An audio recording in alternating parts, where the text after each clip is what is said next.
Our final speaker this morning is Dr. Gavin Corcoran. He's Chief Medical Officer with Allergen. I said to him during the break, is it good or not to be the last speaker of the day or of this particular session? And he said, well, it depends. If everybody's said what I was going to say already, I'll have to do something entirely fresh and new. So I think either way, he's going to tell us something fresh and new, whether it's what he planned to or not. What we asked him to talk about was the theme of preparing for the future of future practice of medicine. And we're delighted to welcome him to address that issue. Ladies and gentlemen, Dr. Gavin Corcoran.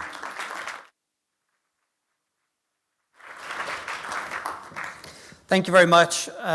Yes, it is. It's either very easy or very difficult to be the last speaker. Because I could just say whatever they said and sit down, or I have to think of something really profound. So let's try to see if I can come up with something really profound. So this is a little bit of a bookend. You started off with an infectious diseases physician, and we're ending with an infectious diseases physician.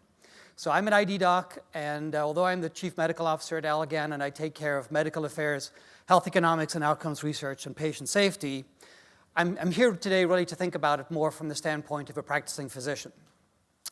And so I think that there's three key takeaways that will drive medical practice in the future.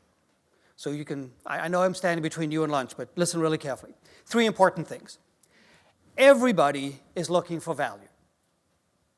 Everyone, right? And it's the balance between innovation and access which is ultimately going to determine value. In 2025, in the US, 70% of all the healthcare spend will be value-based. So everybody's going to be looking for value. And that will therefore require that we make better decisions in order to be able to make sure that we have value. So that's the key point number one. And we'll talk about each one of these in a little bit of detail. Everyone's looking for value.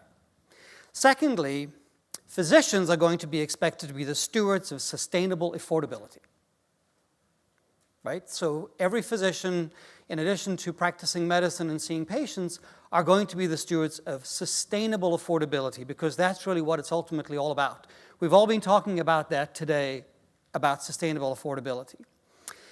And we're going to have to assist physicians as an industry, as governments, as other professionals by doing predictive analytics and outcomes data. That's what's going to help to really put together that sustainable affordability. And then the third thing, patient-centered, high-quality care to address unmet medical needs will only happen if we have a collaboration between payers, governments, academia, healthcare professionals, and the industry. That's the only way we're going to achieve this. And therefore, we can afford to innovate. We have to be able to afford to innovate, because if we can't do that, the practice of medicine will grind to a halt. You know, I joined the medical profession when I went to medical school in order to help the sick people. And when I moved into the industry 15 years ago, nothing changed. I still do what I do every day in order to help sick people, and that's what all of us are motivated by. All of us in the healthcare industry are motivated by helping sick patients every single day to live better lives, to live longer, to be able to do more, and ultimately be able to do what they want to do at the end of every day. So we need to be able to accelerate innovation and scientific advance, and ultimately the way to do that is to measure what works. You mentioned it really well. We need to be able to pull all the data together, the data that you mentioned from pharmacists, from healthcare records, from electronic medical records, put it all together, and we need to be able to manage and to measure what works. So everyday physicians are going to need to be able to make better decisions, because their decisions are really going to be not only what the best medicine is, but is that the most cost-effective way to manage this patient sitting in front of me today? What tools can we give physicians in order to make that decision? So let's talk a little bit about value, right? And value is something that all of us practice every single day. When you go and buy a car, what do you say to yourself? These are the questions that we do, whether we're buying a medicine, whether you're a healthcare administrator buying a medicine, or whether you're an individual going to buy a car. Is the product needed? Right? Do I really need a new car? Do I need a medication? As a system, do we have an unmet medical need that we need to meet? Secondly, does it work? Do we have the clinical effectiveness to be able to make sure that this medicine works? Thirdly, how well does it work? Does this medication work any better than the other ones we've already got? And if so, is it cost effective? Have we got a price comparison? Do we have comparative effectiveness to be able to make sure that we know how well this medicine works? Fourth, is it worth it? Is it worth what we're going to pay for this medicine? Do we have real value? Have we been able to actually show that value at the time the product comes to market? Can we afford it? We talked about budget constraints. However, if there's a medication that's going to ultimately take cost out of the system, then in fact we might very well be able to afford it. Can we control its use? If we do need to put it in there, is this a medication for everybody? Or is this a medication for specific patients where we can say, here's a diagnostic test to predict that this medicine will work for this patient? And then lastly, do we need to fund it? Is there a political situation where we say, cystic fibrosis was brought up earlier today, from that standpoint, can we afford to say no to any medicine? Because these are people that have a very bad disease. Or is there a reason why we should say yes to all of those? Should we fund every medicine for oncology when in fact maybe it doesn't answer all the rest of those questions? So from a value standpoint, those are the questions that we need to answer for every healthcare decision that we make. And we need to provide physicians the ability to be able to make those decisions. So we end up with a delicate balance of innovation and access. Let's talk about innovation for a second. Right? Innovation is not necessarily invention, but it's a viable new offering that's brought to market. That's based on a very deep understanding of the needs of the customer. So we talked about patients. I'm going to broaden that a little bit more, not only to patients, but it's to all the customers, whether it be healthcare practitioners, payers, governments, whoever it is, industry. We need to really understand what those needs are. Every good innovation should be self-sustaining. Is it possible to bring a medicine to market that's actually self-sustaining? And I venture to say that it might be. And so I'll give you an example. I did not realize this until very recently, but I heard a talk the other day that said 30% of the healthcare spend in the United States is actually waste. 30%. So last year, that's $765 billion. That could potentially be considered waste. So how did they characterize waste, which was my question? Are those unnecessary services? Are they provided in an inefficient way? Is the price really too high compared to the value? Are the administrative costs for administering the therapy or administering whatever treatment excessive? Fraud, right? There are people that steal from the healthcare system every single day, sadly. And is there a missed opportunity to actually prevent the disease rather than actually treat it? So you put all that together. If we could actually bring medicines to market and help physicians to make decisions so they can actually replace that waste with something that's actually meaningful, we can therefore bring about that self-sustaining and that sustaining affordability that we're talking about within the healthcare industry. We talked about personalized care. So I think that what we need to think about, that personalized care is moving from mass generalization to mass customization. So it's not only thinking about the individual patient, which we do need to do, and I'll talk about that in a second, but personalized medicine is really talking about mass customization. So it's customizing therapy in many ways that we can. And we need to arm physicians with that ability to be able to make those decisions on a day-to-day basis when they've got a patient sitting in front of them. So the other thing that the healthcare system, the other challenge that we talked about today was the aging population, management of chronic disease. Do we know the best way to manage chronic disease? And when we teach physicians, and you're teaching new physicians and pharmacists that are coming into the industry how to make those decisions, how are we arming people with the best decisions to be made? People are very interested in their health. Everyone's interested in their own health. Did you know, I didn't realize this either, did you know that there are 90,000 apps available for healthcare? 90,000. I don't know which one to choose, but there are 90,000. So people are very interested in being able to monitor their health, right? You heard there was a story the other day about some guy that bought himself an Apple Watch and diagnosed his own arrhythmia and able to go to the doctor and get it sorted out, 18 years old, got his arrhythmia sorted out before it killed him. So maybe there is some value in having your Apple Watch. I'm not so sure that I know, but maybe for that guy it was really important. I think the important thing is, though, is that there's an enormous amount of data that's being pushed all the time into the system. How do we pull that all together to be able to provide physicians with an ability to make better decisions? So for physicians, we really need to be able to give them decision tools. So we talked a little bit about randomized clinical trials today. Randomized clinical trials are great. However, they are a tremendously artificial situation, because we control the whole environment as best we possibly can and look at this very well circumscribed group of patients. But how do you generalize that into the general population so that the physician knows, even though the clinical trial is 5 or 10 years old, how do they know that to be able to take that data and apply it to the situation that they're sitting with this patient in front of them today? What is the best therapy for that patient today? There are amazing tools available from an IT standpoint with analytics that can be done, predictive analytics. We take big data. There's one of the insurers in the United States that I think provides a really interesting way of looking at it. So they have a database that has collected data for 20 years on 100 million patients. That's a whole lot better, probably. That data is probably a whole lot better than a randomized clinical trial on 5,000 patients. You can cull the data down of 100 million patients for 20 years, and you can customize it to that physician so that they can be able to get that analysis on their iPad, which is possible to do, on their iPad while they're talking to their patient, that they can make a decision that's localized to their jurisdiction, to where they're sitting with their patient that day, based on the economic situation and everything else that they have within their control to be able to make the best decision for that patient that day. So that's what the practice of medicine is going to be about, and we need to think about the medications we bring within that context. How do we refresh the data all the time?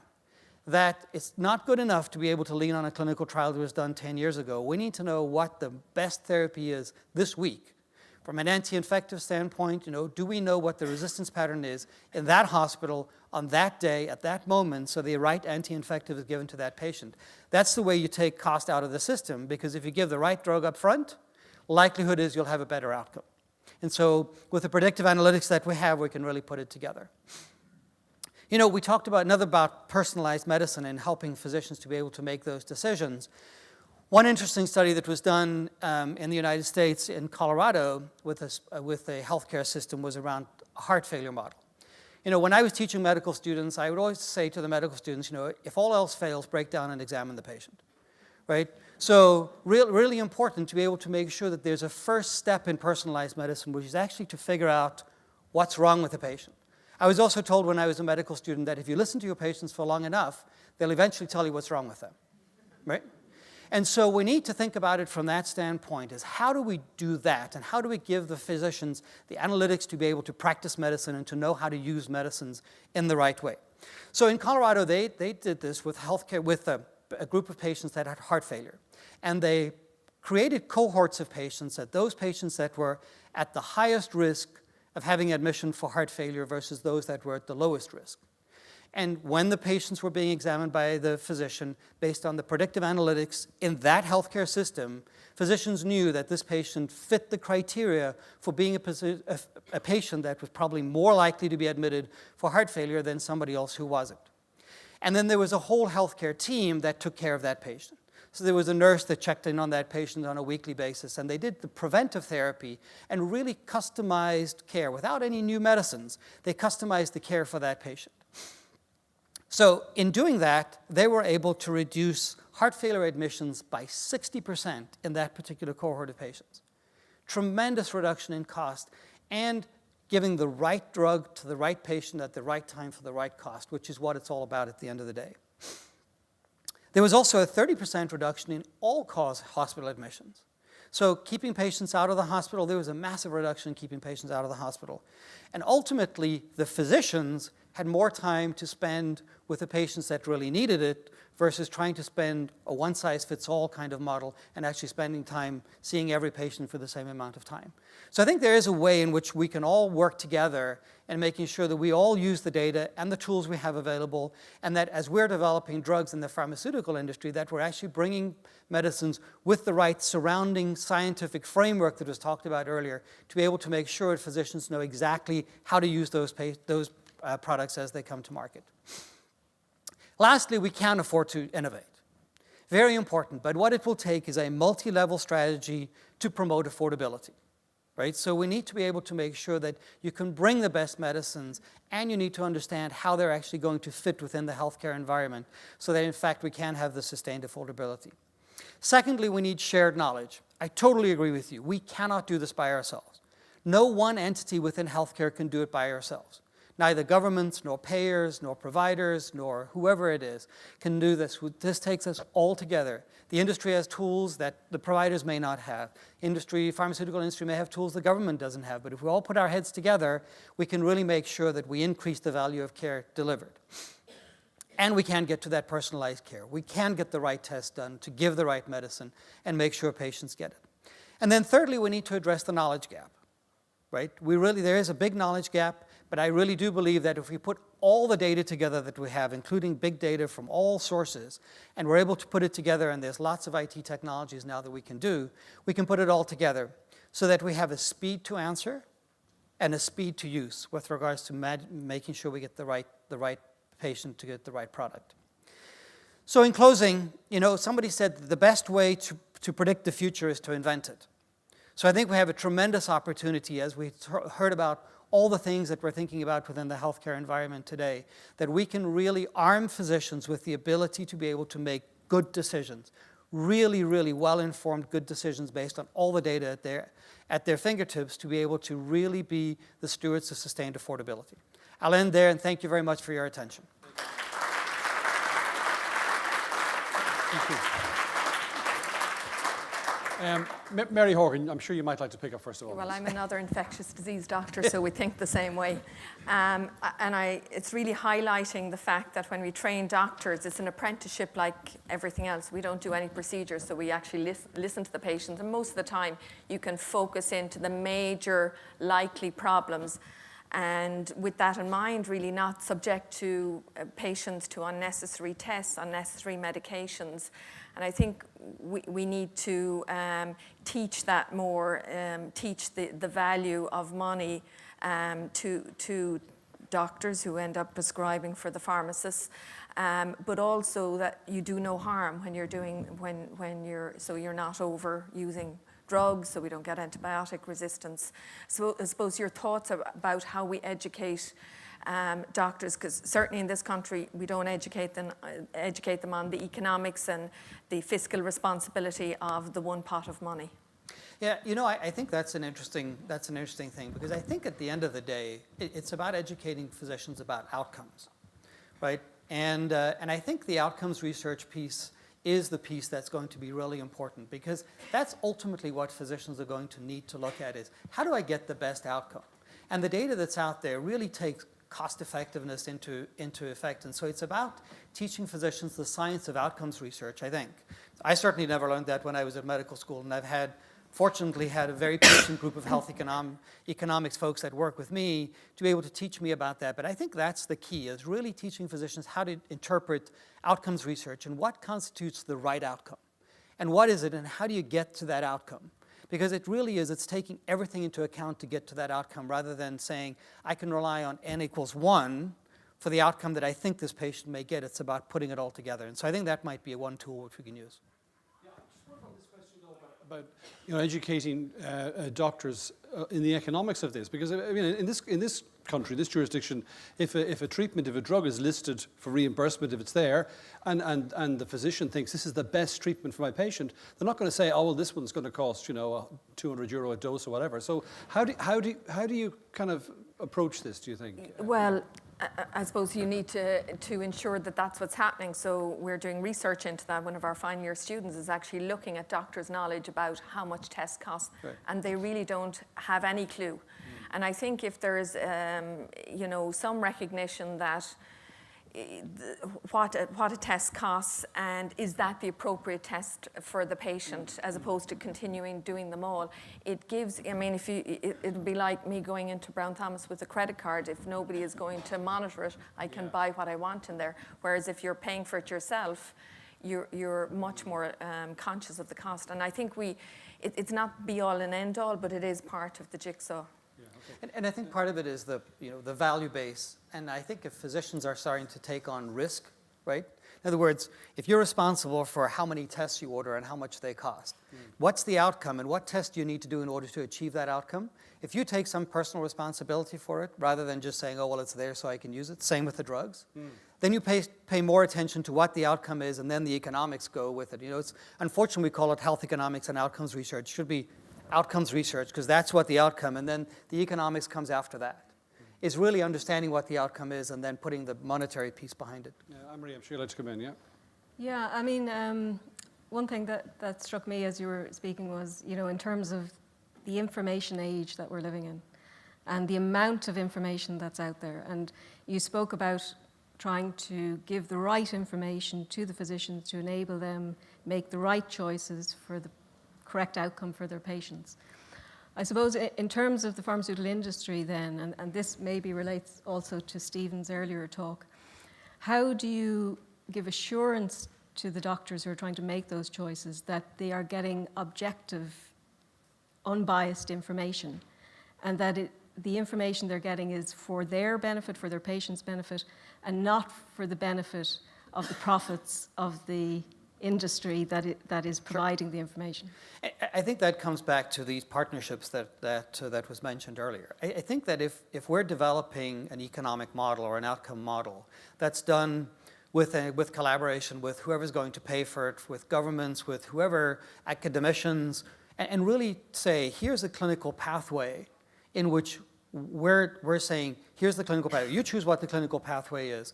We'll help to build an economic model. We'll put our product in there, obviously, and see, as long as you think that the data is strong in order to be able to put it in the clinical pathway. But then everything's in the clinical pathway. And it's really a matter of looking at it from that standpoint. We can build an economic model to be able to help people to understand the effect of what happens when you put our product in versus somebody else's product and figure it out based on what data exists. And so I think that's really the way to do it, is transparency.